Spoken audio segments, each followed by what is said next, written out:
We see Gates, who was born to a lawyer father and a teacher mother. We know this because he is one of the founders of Microsoft, and his position on Forbes' World's Richest Businessmen list.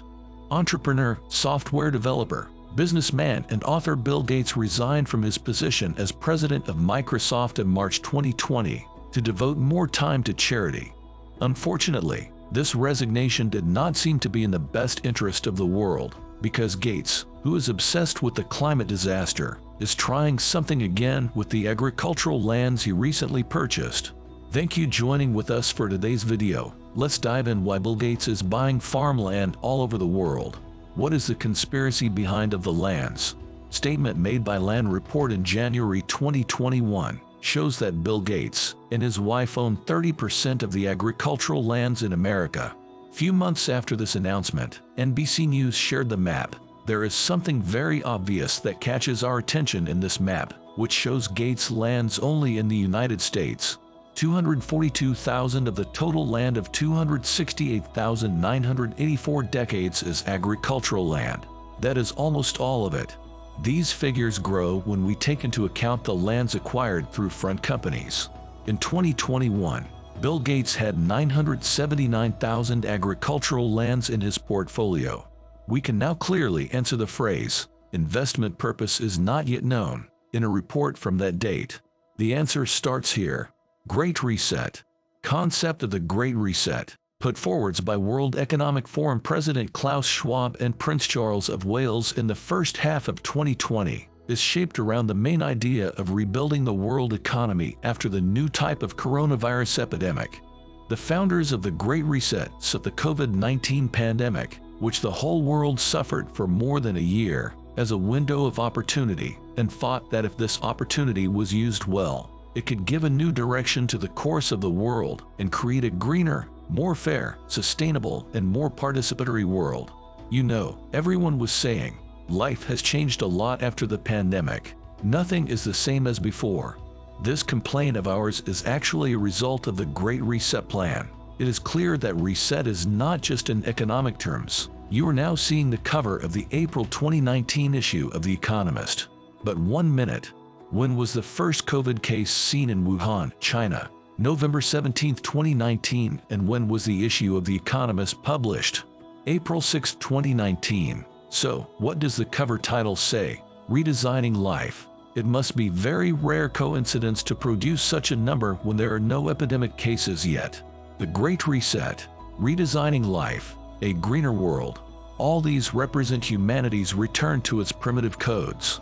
In other words, returning to the soil and the life gained from the soil.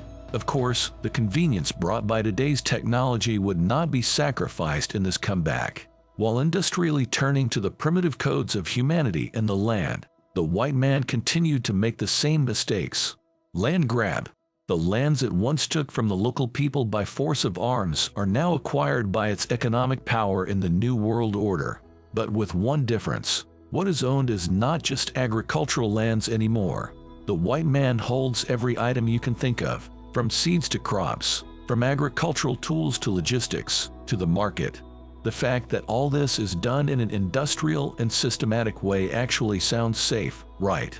What do you need to carry out agricultural activities on millions of decades of land and obtain same quality product from each decade? And answers is simple, to a single type of seed. In other words, genetically modified seeds. Everyone knows that the products grown from these seeds are GMO. We will explain the genetic seeds in our next video, so let's get back to the topic of seed to soil. Apart from this chemical features of soil, there is another undeniable side to it. Land is power, land is wealth, and more importantly, land is about the people.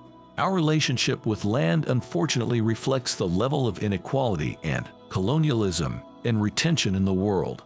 The accumulation of wealth in the New World goes hand in hand with retention and dispossession. In other words, we exist in this world as much as we can own. We talked in detail about land grabbing and the importance of ownership. Another name whose loyal love is land is Ted Turner. Although he does not have such an expansionist policy as Bill Gates to buy land even from Turkey, Turner is a leading name in this business with his 2 million acres of land in the United States. What harm could there be in billionaires like Bill Gates and Ted Turner owning these lands? If you say, the men who plan to open a hotel in space also know how to cultivate the land, you are wrong. Because all that agricultural land is in the hands of a group of spoiled rich people who are trying to prevent global warming by scattering chalk dust into the atmosphere. We cannot write off a man like Bill Gates with a pen, can we? We need to understand why he turned to agricultural lands. In the Ask Me Anything session on Reddit, when asked why he owns so much agricultural land, he said, "I own less than 1/4,000 of the agricultural land in the USA. I invested in making these farms more productive and creating more jobs. There is no grand plan. In fact, all these decisions are made by professional investment team." Bill Gates revealed his answer.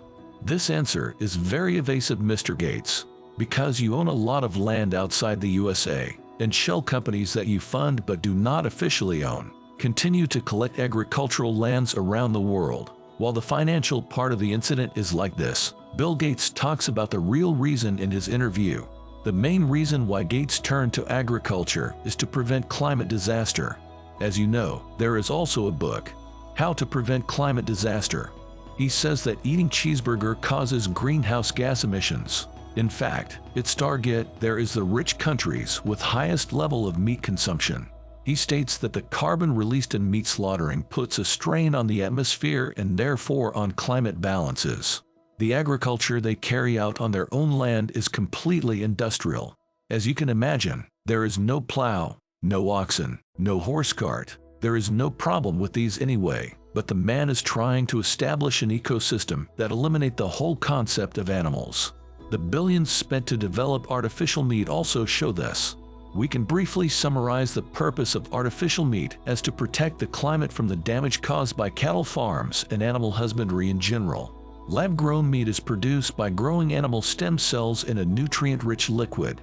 Less land, feed, water, and antibiotics are used here than in traditional animal farms. It also eliminates the need to raise and slaughter livestock. I do not want to stray from the topic by explaining how artificial meat is biologically and economically harmful. What concerns us is the greenhouse gases cumulatively released into the atmosphere while producing artificial meat. Scientific fact-checking organizations say that artificial meat is in the experimental process, and that it's too early to say whether it is beneficial or harmful. However, scientific research shows that expanding artificial meat production using current methods means emitting 4 to 25 times more greenhouse gases than the global meat industry. Bill Gates and his billionaire friends are against natural meat with the agricultural land they own, and the climate advocacy stance they take. All these climate games, agriculture, and land grabs that we talk about actually show us that the color of capitalism has changed. The brown wealth obtained from underground resources such as oil and coal is being replaced by green technologies, which are assumed to be environmentally friendly and whose prices are skyrocketing because they have become a trend. When you cannot distinguish between the green of the dollar and the green of environmentalism, you begin to physically feel the realities of life. Since the green dollar is not visible to us, it is obvious that a very small group of people is playing give and take. Well, is not that exactly the thing about capitalism? Thank you for watching today's video. If you enjoyed this video, make sure to like, comment, and subscribe to our channel for more captivating content. Stay tuned for our next exploration into the extraordinary contents